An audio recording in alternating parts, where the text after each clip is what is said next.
Parliament থেকে order করবেন প্রধানমন্ত্রী, বলবেন জোহরের আজানের সঙ্গে সঙ্গে ক্যান্টনমেন্ট, পার্লামেন্ট, পুলিশের দপ্তর, বিডিআরের দপ্তর, বঙ্গভবন, কল কারখানা, ক্ষেত খামার, অফিস আদালত, কলেজ বিশ্ববিদ্যালয় বন্ধ হয়ে যাবে আধা ঘন্টার জন্য। জোহরের নামাজ জামাতে আদায় করবে, নাস্তা বা দুপুরের খাবার খাবে, তারপরে আবার 1:30 থেকে বা 2টা থেকে অফিস আবার চালু হবে। এটা করলে খারাপ হইতো না ভালো হইতো? আল্লাহর রহমত বরকত নাজিল হয়ে যাইতো। এখন তো যেখানে হাত দেন সেই জায়গা শেষ। আর তখন আল্লাহ বরকত দিব। কে বরকত দিবে? ওয়াদা কার? ওই শুনুন, আমার আল্লাহর ভাষায় শুনুন। আল্লাহ রাব্বুল আলামিন বলেন, ওয়ালাউ আন্না হালাল কুরআমানু ওয়াত্তাকাউ লাফাতাহনা আলাইহিম বারাকাতিম মিনাস সামাই ওয়াল আরদ। আল্লাহ পাক বলেন, দেশের লোকেরা যদি আমার উপর ঈমান আনে আর আমাকে যদি ভয় করার নীতি অবলম্বন করে চলে, তাহলে আকাশ আর জমিনের বরকতের সব দরজা খুলে দেব। এই ওয়াদা কার? আকাশ জমিনের বরকতের সব দরজা খুলে দেব। কত খাবি?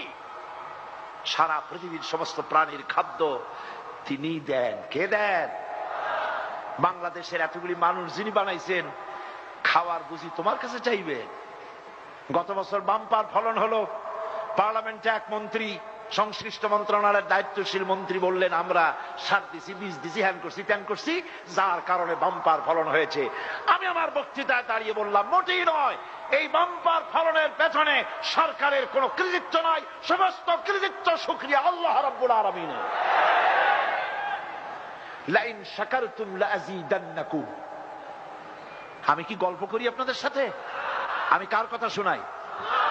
আল্লাহ পাক বলেন, লাইন শাকারতুম লাযীদান্নাকুম, যদি আমার নিয়ামতের শুকর আদায় করো নিয়ামত বাড়ায়া দেব।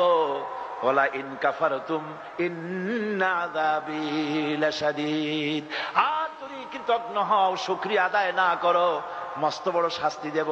গত বছর বাম্পার ফসলে, বাম্পার ফলনে শুকরিয়া আদায় করো নাই, এবার 30 লক্ষ টন খাদ্যশস্য ঘাটতি হয়ে গেছে। ঠিক কিনা? আল্লাহ শুকরিয়া আদায় করো, মাথা নিচু করো, সেজদা দাও আল্লাহরে। আল্লাযীনা ইম্মাক্কান্নাহুম ফিল আরদ, আমি যদি মুমিনদের ক্ষমতা দেই, প্রথম কাজ হলো নামাজ। ইউনিভার্সিটির ভাইস চ্যান্সেলরের ইমামতিতে ছাত্র ছাত্রীরা যদি বা জামাত নামাজ আদায় করে, ওই